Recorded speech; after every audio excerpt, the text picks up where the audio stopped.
I want to thank you for watching another segment of the Jermaine Brown Sports Talk Show. Today is Tuesday, February the 11th, 2014.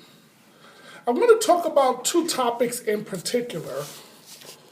One being the NFL draft. Let me start with that topic, and then I'm going to get on to Michael Sam, which is a very interesting topic. But let me talk first about the NFL draft that's coming up in May. I have a theory, and my theory is this. Anytime, now unless it's a can't-miss guy. The last can't-miss guy that was in the draft was Andrew Luck, which was in 2012, in the 2012 draft. He was a can't-miss guy.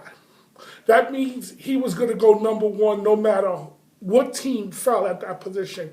You cannot not draft him. You have to draft him.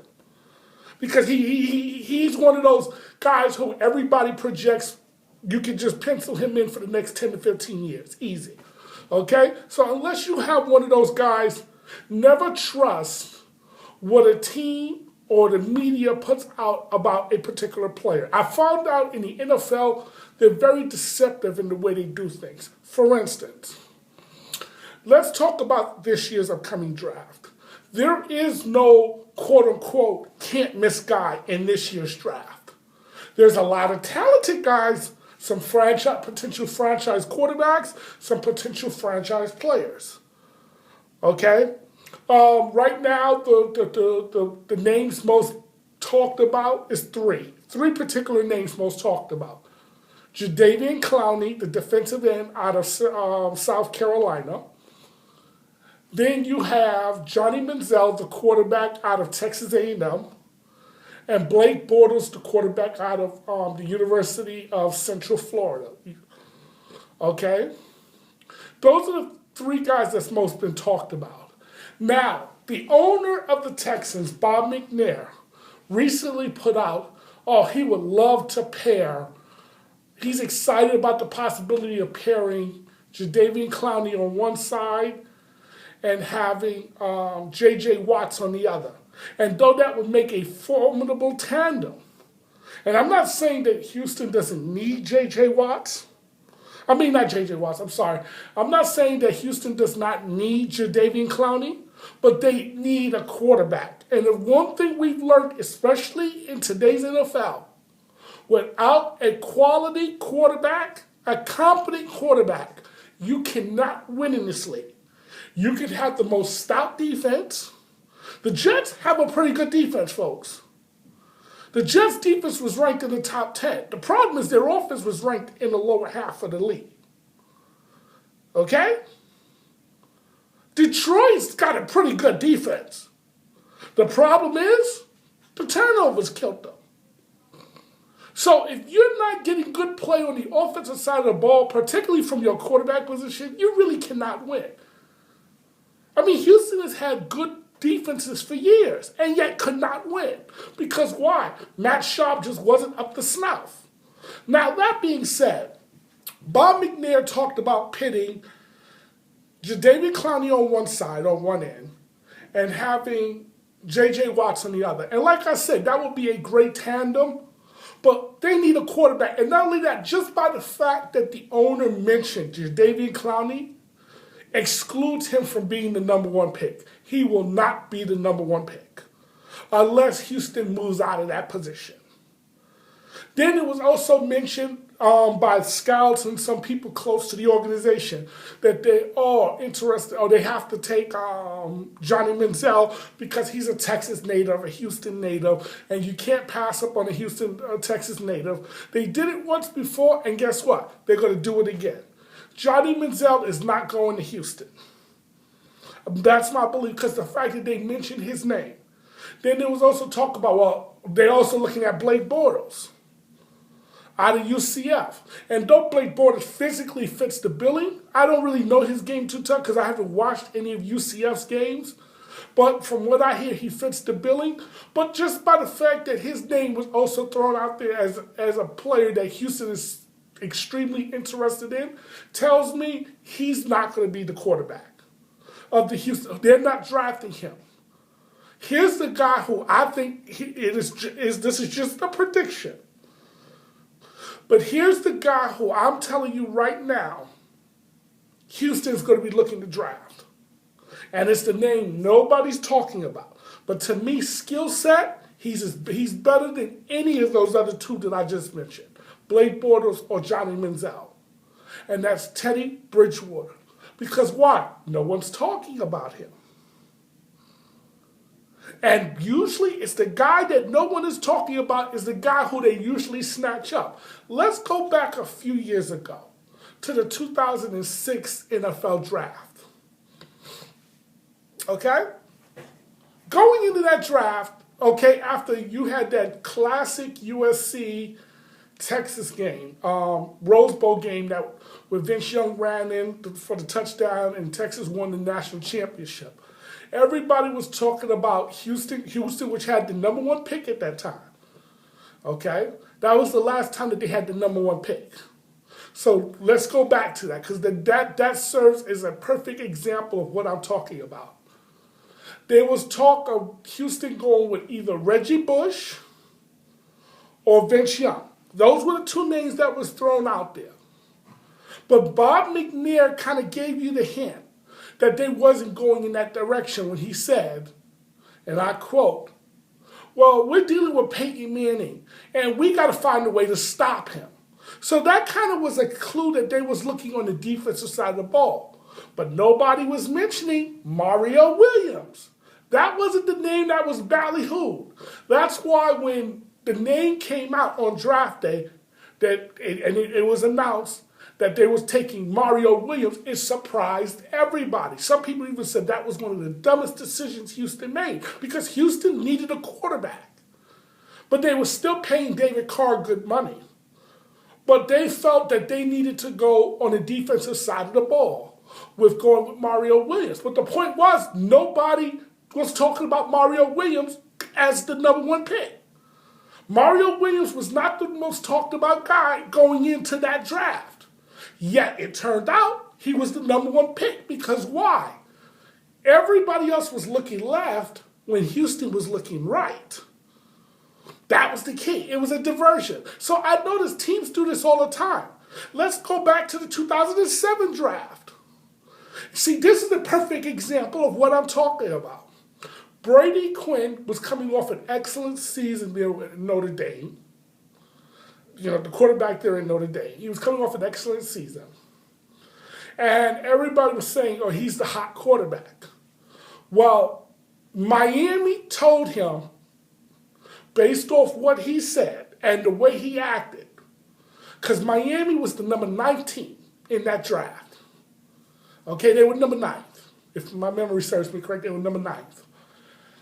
And Bill Parcells in management said, we're drafting you.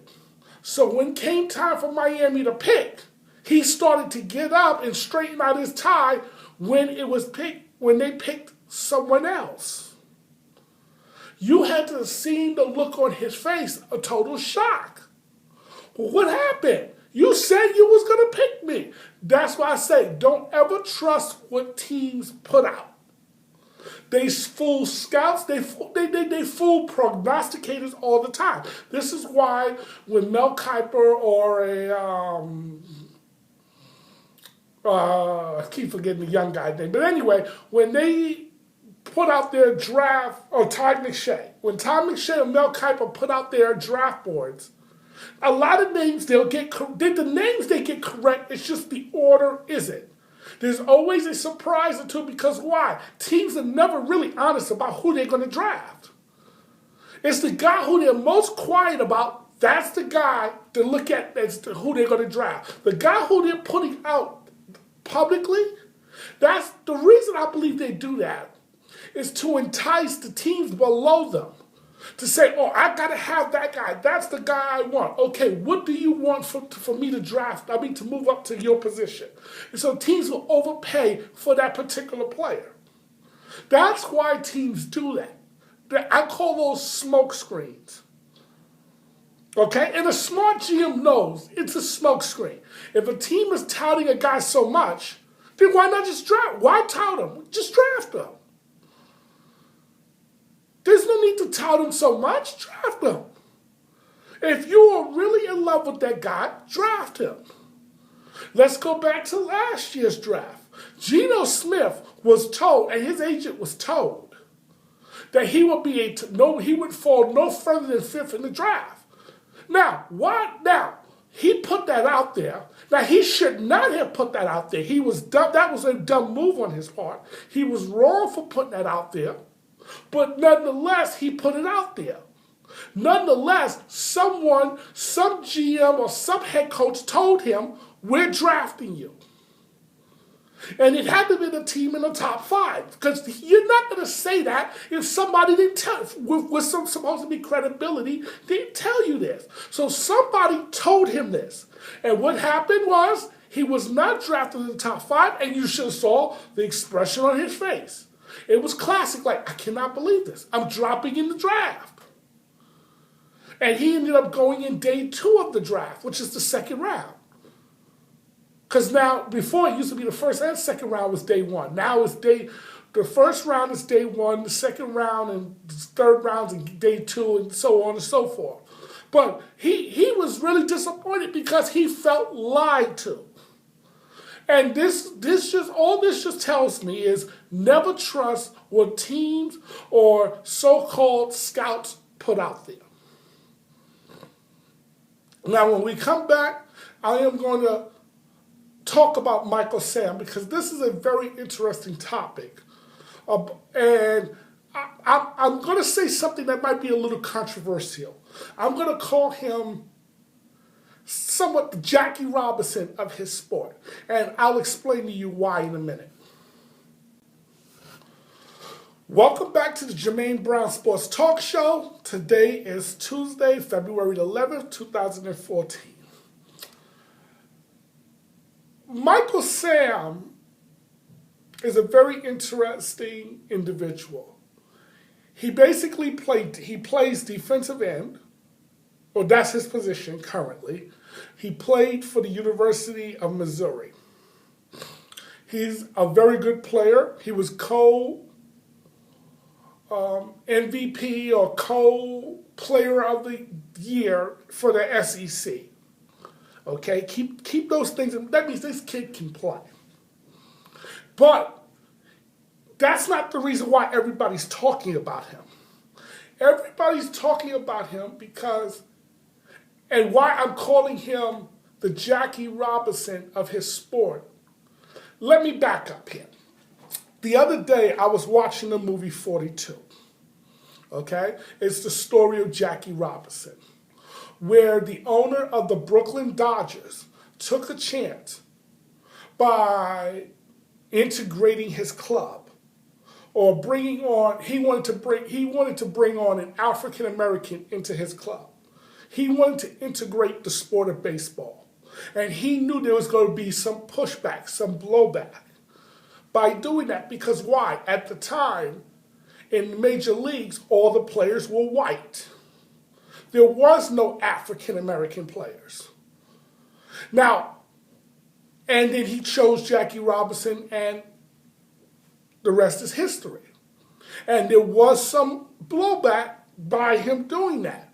But it worked out well for him. It worked out well for the organization, and it worked out well for Jackie Robinson. Now, why I call Michael Sam the Jackie Robinson of his sport is because he's not the first African American to have ever played this game, but he will be the first openly gay person to ever play this game.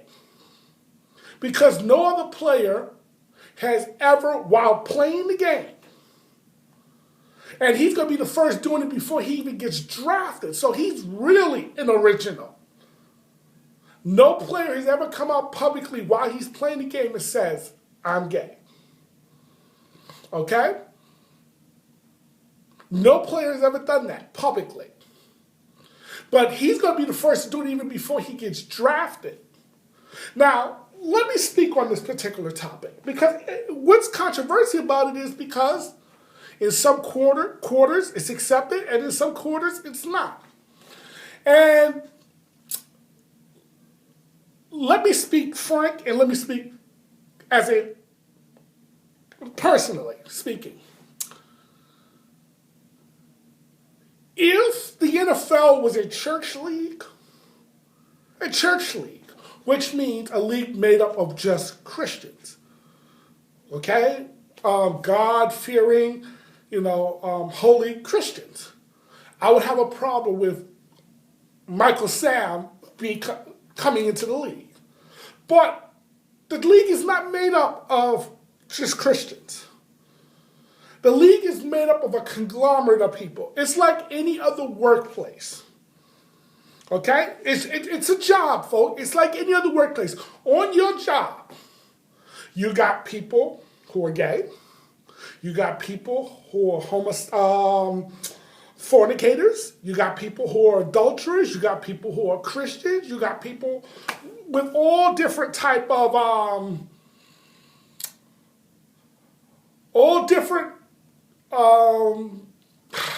lifestyles. And I want to be clear. Every person, because I don't want anybody to think that I'm using that word in a derogatory term, because I found out today that even that word can be used in a derogatory term. So I don't want anybody to think that's in a derogatory term, because every individual lives a lifestyle. Okay? That just means how you choose to live. And so I don't want to say, oh, that's a lifestyle, but something else isn't. No, everything is a lifestyle. Anything you choose to do in life is a lifestyle. It's a lifestyle. Anything you choose to do in life is a lifestyle. It's a choice.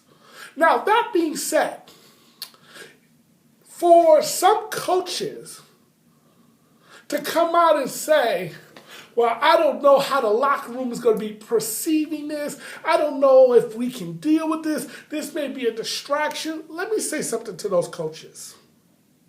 You need to get out. Because if you don't know how to coach and manage this, then you have no business coaching. Because this is no more of a distraction than anything else any other player does that people don't deem acceptable. Here you got, and I hate to lump the two, but let's just talk reality. Michael Vick. Michael Vick, in most people's eyes, would be a distraction. Why? Because he killed dogs for a living. Or not for a living, but back in, some years ago, he was known for killing dogs. So if you have him on your team and everyone knows that he killed dogs, it's a distraction. Because you got all these protesters out there and stuff like that. But you know what I found out? At the end of the day, teams don't care about the distraction. Here's what they care about: the bottom line. Can this person help me win? Can this person make me money? If the answer is yes, the team will keep you around. They'll find a way to keep you around. The league will find a way to keep you around. If you cannot make the team money or you can't help the team win, then no, they're going to get rid of you. Let me use another player as an example. Let's take a player like Tim Tebow. Tim Tebow is a distraction. And the reason he's a distraction because of his faith. And when you mix faith with football, it's a bad mix. But it's a lifestyle. Tebow's lifestyle is not conducive. And the way, it's not so much the fact that he's a Christian that's the problem. It is the way his followers, and he has a following, folks. Make no mistake about it. He has a huge fan club. His fan club is zealots. And that becomes a problem. Here's why it's a problem. Not because they're zealots, not because they want Tim Tebow to play, but Tim Tebow can't play. Tim Tebow is at best a mediocre quarterback. At best, and I'm being kind. He's not fast, so he's not going to run like the wind, like a Michael Vick or an RG3. So he's not fast. He cannot throw the ball, not consistently. All right, he might make a little play here or there, but the games he played, they're ugly. So any team that brings on Tim Tebow is going to be bringing on a distraction.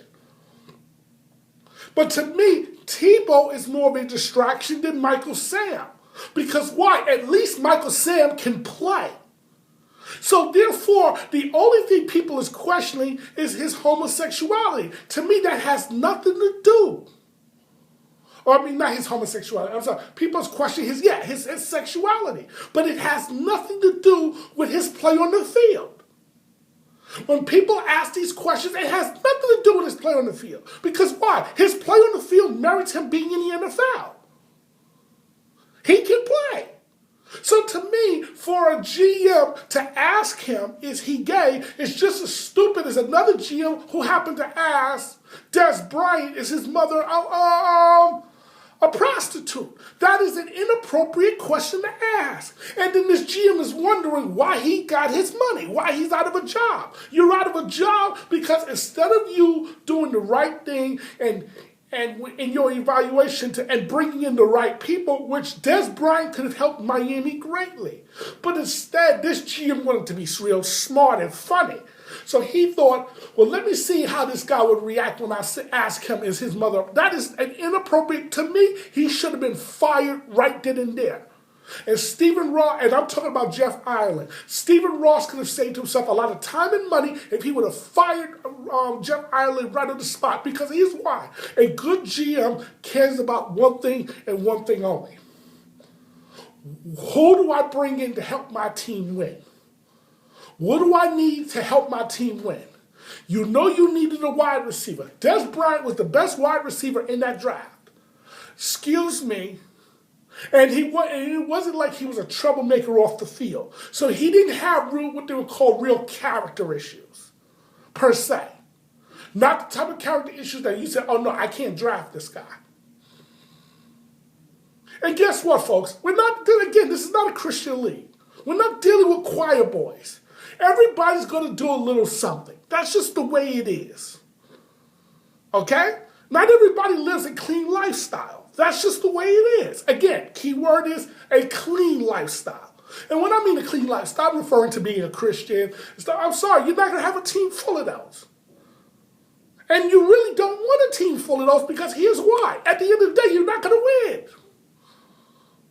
To the NFL, in any sports league, I don't care what sport league we're talking about, it's about winning. And let me speak to particularly Herm Edwards, who was a respected head coach, and Jonathan Vilma, who's a respected NFL linebacker, and any other player who might have an issue with Michael Sam and is wondering about him playing in this league, whether he should be in this league. You got to be very careful when you talk about this topic because these guys seem to have forgotten their history. It wasn't that long ago that here you have the guy's now a Hall of Famer. But most of his yards passing didn't come in the NFL. It actually happened to came in the CFL. His name is Warren Moon. Warren Moon came out of the University of Washington. Okay? This was back in the 80s. And back then, they didn't really accept African-American quarterbacks playing the position. They didn't want them playing the position. So they told him, if you want to play in our NFL, you got to switch position. Warren Moon stood by his conviction. He says, I'm a quarterback, and that's the only position I'm playing. So he had to go to Canada to play the position. He is every bit of a thrower. And I'm not meaning to disrespect Dan Marino, because I consider Dan Marino to be, in my opinion, one of the best quarterbacks of his era. Again, I don't get into that one of the best quarterbacks of all time thing because that's assuming the game is the same. But back then, I was a big fan of Dan Marino and the way he threw the football. To me, very few guys, I would say only Warren Moon equaled his passing ability. I'm sorry. I mean, I know they praised the John Elways and the Dan, and the Joe Montanas of the world, and but they really didn't throw the football the way this cat threw the football. I'm talking about Dan Marino. Even they didn't throw the football the way Warren Moon threw it, or even Dan Fouts for that matter. Those three to me were the top throwers, passers in that era. And yet they don't get the recognition because why? The only thing they fail to do is win a ring. All three are Hall of Famers, but just because they failed to win a ring, you don't hear about them. But you hear nothing about Warren Moon, which is sad. But I digress for a minute. But anyway, so it wasn't that long ago when they allowed him to play the position because of the color of his skin. Herm Edwards, it wasn't that long ago that teams didn't want you to be the head coach because of the color of your skin. Look how long Tony Dungy had to wait to get a job. Okay, it wasn't that long ago.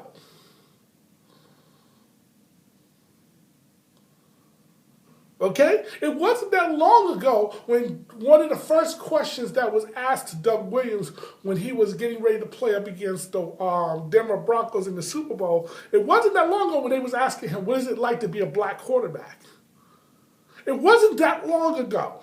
It wasn't that long ago when blacks weren't even allowed to play in the NFL. Now, was that any different than the way you're treating Michael Sam? I say not. So why are you so against Michael Sam? What does that have to do with winning? If this man could truly help you win, why wouldn't you want him in your locker room? So what if he's gay? He's not practicing his gay stuff on the field. He's not practicing it in the locker room. He's a professional, which you all should be. And I like something that Dante Stallworth said the other day. Now, he's an ex-wide receiver who used to play in the NFL. Now, Dante Stallworth, and I must, as a disclaimer, he was guilty of driving while drunk and accidentally killing someone while he was drunk. But if that's not a distraction, I don't know what is. Yet, I love what he said. If a team or a coach cannot handle a distraction, a perceived distraction, then they're losers anyway. And he's right. Because why? Every team has distractions or something that is perceived to be a distraction. It wasn't that a fact. Let's just take the Super Bowl champions, the Seattle Seahawks. Brower, the cornerback there who was playing in front of Byron Maxwell. Brower was the other shutdown corner for the Seattle Seahawks. Yet, he was suspended for the entire season, for the rest of the season, for what? Failing a drug test. Is that not a distraction, folks?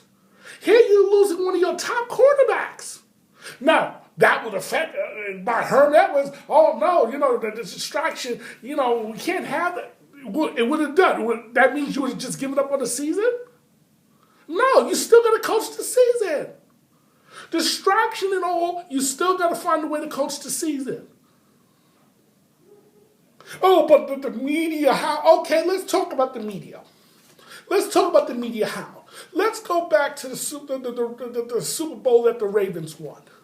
Do you know all going up into that day was all that people were kept asking about was Ray Lewis's murder case there, or the fact that he was involved in a murder case, let me not say that. He was involved in a murder case a couple of years before. Do you know that was the only question that the media kept asking the players? But they was able to handle that distraction.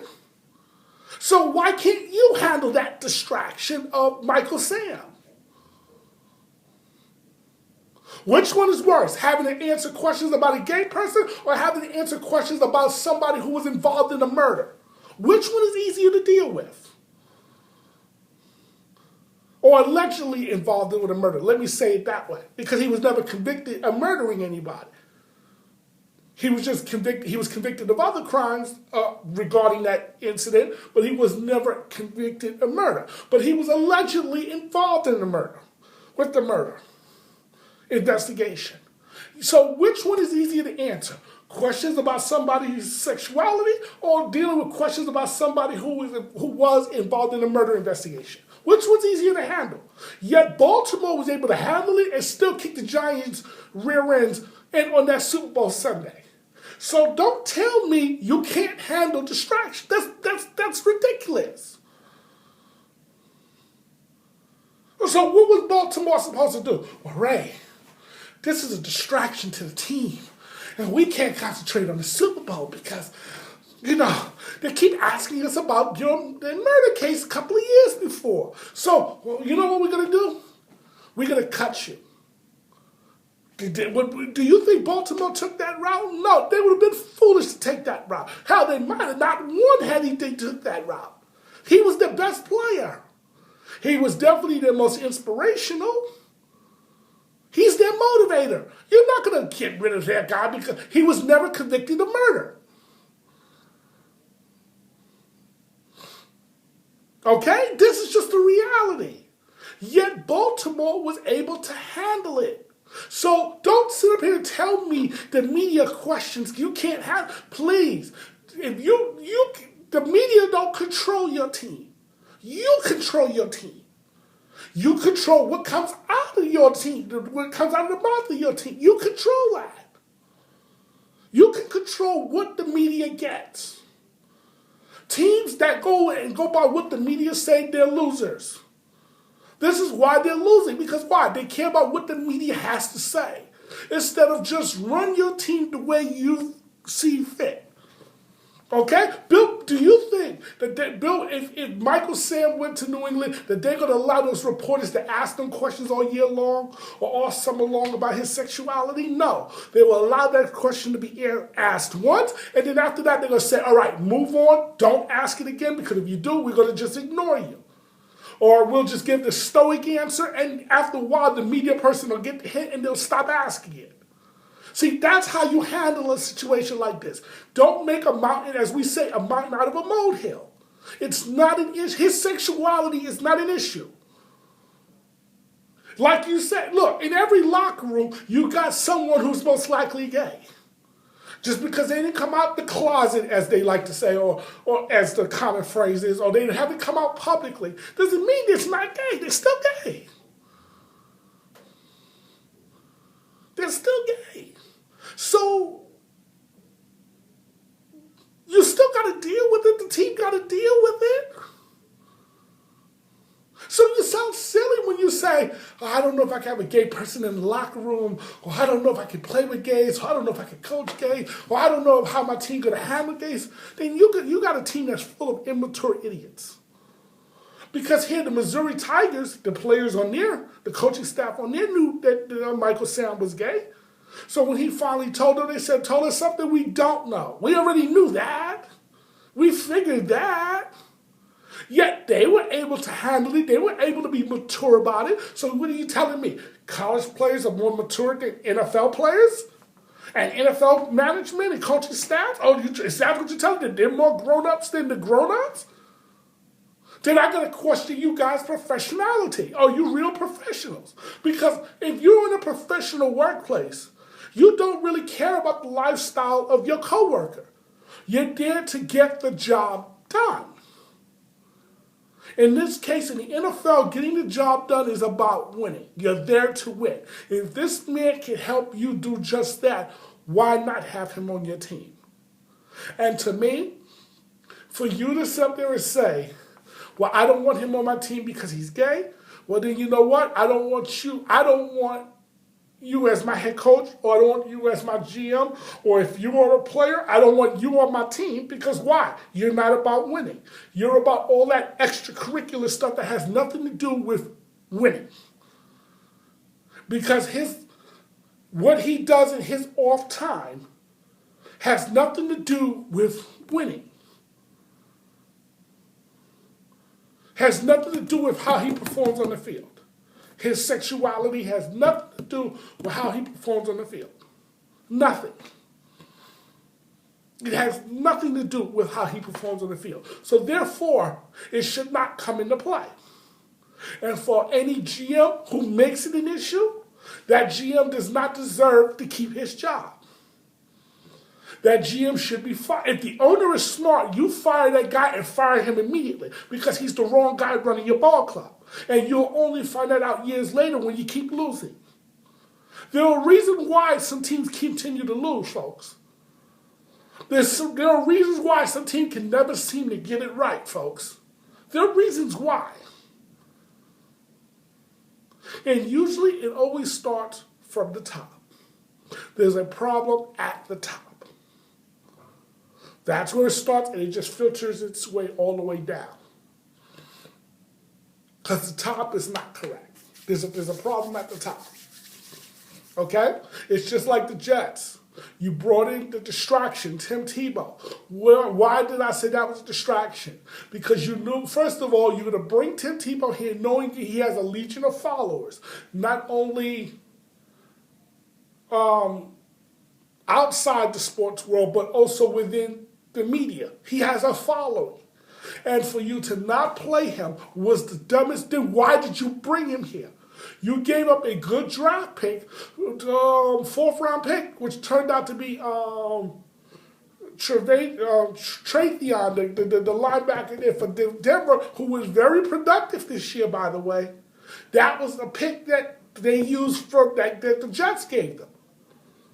Okay? Why did you bring Tebow there if you had no intentions of using him? That's a distraction. That's a dumb distraction. That's a dumb move. First of all, you should not have brought Tebow there, to New York. But once you did that, find a way to utilize him, especially when you saw Mark Sanchez wasn't getting the job done. How do you go from Mark Sanchez to Greg McElroy? You forgot about Tebow. This is why you brought This is why Tebow was so upset. And I'm not faulting Tim Tebow. It's not Tim Tebow's fault. It's the Jets' fault. Why did you bring me here if you're not going to utilize me? The only thing I faulted Tebow on was the willingness to play other positions. He should have never did that. To me, that killed his career. Though it was already there anyway, to me, it didn't help him. When he's playing punt block or playing on the kickoff, no, you're a quarterback. Play the quarterback position. You play any other position, you've divided yourself. You divide yourself. And then you wonder why he said, well, I don't want you as the quarterback, but if you want to play another position, I'll consider you. Because why? You did that for the Jets. This is why you don't do that. But outside of that, I don't fault Tebow for what he did here. Because you just don't bring that cat here if you're not going to utilize him. You know good and well what was coming down with the media and Tebow's fanatics. You know they're going to sit there and question why he's not starting over Mark Sanchez.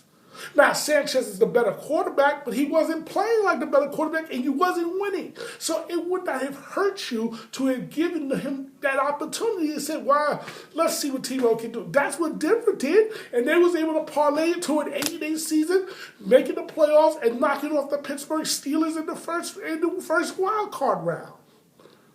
And that was really the best performance that he had as an NFL player, as far as I'm concerned. Because he threw for over 300 yards. But I felt that was more the Steelers playing him wrong than what he did right. But that's neither here nor there.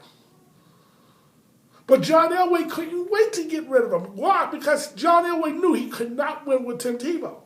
He had a good team, but he was being held back by the limitations of his quarterback. John Elway knows quarterbacking.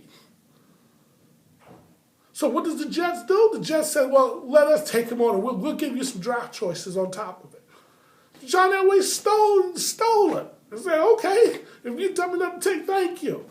And he got on his knees begging Peyton Manning, please come to Denver. I need you. Why do you think he went to Denver? Because Houston idiotically said, oh, we don't need him. That's why Gary Kubiak is out of a job today. Because why? You don't need him. You're going with Matt Schaub. So he said, I'll go to Denver. Okay. And John Elway was happy as a punch. And I don't blame John Elway because as far as I'm concerned, he got the better of that move. Because why? His team was just in the Super Bowl. Though they didn't win, but his team was in the Super Bowl. They was not going to get there with Tim Tebow. They wasn't going to get close there with Tim Tebow. Trust me, they weren't. Tebow was limited. There's a reason why he's out of football today. He's limited. So bringing him in would be a distraction because he cannot play. It wouldn't be a distraction if he could play. Oh, he'd be a rock star. He would be the biggest name in the NFL if he could play. The problem is he can't play. That was the problem. It was the problem then, it's the problem now. But Michael Sam is not a distraction because why? Michael Sam can play. It's not a distraction when you can play. It's only a distraction when you can't play. Michael Vick would not be in the league today if he could not play. After that dog fight, they said, because trust me, guys have gotten kicked out of this league for less than what Michael Vick has gotten kicked out. For less than what Michael Vick has done. Guys have gotten kicked out of this league for less. Vince Young today can't even find a job. Vince Young didn't do what Mike Vick did. Okay? Matt Leinart can't find a job. Matt Leinart didn't do what Mike Vick did. Yet, Mike Vick is still in the league, and guess what? Some other team's going to sign him. Because why? He still is considered talented. He still has something to offer, and they like him. Because why? Forget the fact, well, first of all, he makes people money. People pay to see Mike Vick. You hear announcers say that, players say, oh, I will pay to see Mike Vick. Fans, there's very few people in this league that people would want to pay to see. Vick just so happens to be one of them. Even though he's now on the tail end, or as he says, the back nine of his career, which he's right. He's on the tail end of his career, but people will still pay to see Mike Vick play because when he's on, there's nobody more beautiful playing the position. He looks like a natural playing the position when he's on. And when he's on, I'll take him over any of the quarterbacks out there other than Manning and Brady and Rodgers. I'll take him over any other quarterback other than those three when he's on, or Drew Brees. Out of those four, any other player, I'll take him over when he's on. The problem is he's always injured. That's been his problem in the NFL. He can never stay healthy. But imagine if he was able to stay healthy, what kind of seasons he could have put in. Not only that, Vick, even by his own admission, was a lazy player when he came out. A lazy player. Last in, first to leave. Hardly studied game tape, or hardly studied his opponent, hardly studied defenses. Didn't really work on his mechanics too tough because he relied on his athletic ability. But this is not about Mike Vick. But the point is, if you can deal with that distraction, trust me, Michael Sam is a walk in the park compared to dealing with Michael Vick. Okay? When you got Peter picketing outside your arenas, that's not easy. Your stadiums, that's not easy to deal with. When you got media asking, why is this man on your team? That's not easy to deal with. Do you know the day that when they gave that interview to announce that Mike Vick was going to become a member of the Philadelphia, how vitriol that press conference was. And they mentioned even before that press conference, the night before they were doing a preseason game. I believe it was against the Jacksonville Jaguars, if I want to be correct. And word started to filter around the stadium that the Eagles just signed Mike Vick. And you could hear the, what the hell did the Eagles just do? Type of thing. And people was literally upset and angry. I mean, the venom. And I remember, because I turned to the sports talk shows there in Philadelphia, and they were so upset with Andy Reid and Jeffrey Lurie, who's the owner of the Eagles, but Andy Reid was the head coach at the time. And they said, oh, you lied to us. You said there was no room for Mike Vick. Oh, that Mike Vick don't fit here. And all of a sudden, he turns around, boom, he's in Philadelphia. Oh, you lied to us. Tell you, teams lie all the time. Teams lie. Never take what teams say. They lie all the time. That's what they're good at doing. They got no problems lying. That's what they might be the best at. But nevertheless, that was a distraction. So if you are a GM, which distraction would you rather deal with? That Mike Vick distraction where everybody's wondering why is he here? Or dealing with Michael Sam? Which one's an easier distraction to deal with? Quote unquote, if you're going to call these distractions. Which one you rather deal with? But look what Mike Vick was able to do. He helped make the Eagles more profitable. Why? Because of jersey sales. His jersey became like the number one seller And this is after the dog fighting. That, you know how difficult of a feat that is? Do you know how popular you would have to be? That everybody turned a blind eye, not a blind eye, but turned, a blind eye to what you did? Do you realize how popular and how important you'd have to be for somebody to do that? Because that is a headache and a half to deal with. That's not easy. Dealing with questions every day about Mike Vick. But anyway, getting back to what I was saying, Michael Sam, I wish the man well. I believe he'll do well. He'll probably be drafted somewhere in the 3rd, 4th round. He shouldn't go no later than that. And I'm going to be pulling for him wherever team he plays on, because you want to know why? I don't like bigotry and hatred regardless where it's coming from.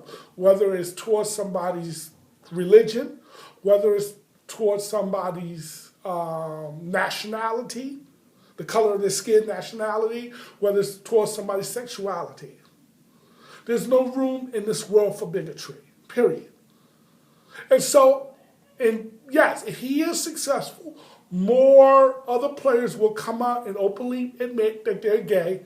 And you know what? You might as well get it on out, which everybody knows anyway. If you're in the locker room, you could they could already tell who's doing what. You know, come on, let's just be honest. Locker rooms, there's hardly any secrets in a locker room. Believe that. Okay, so once we get it out, and then after a while, it'll become commonplace, just like any other player. And in a couple of years, nobody will be talking about this, especially if he can play well and others play well. No one will be talking about this, and we can move on. All right, I want to thank you all for watching another segment of the Jermaine Brown Sports Talk Show. Have a good night. Godspeed.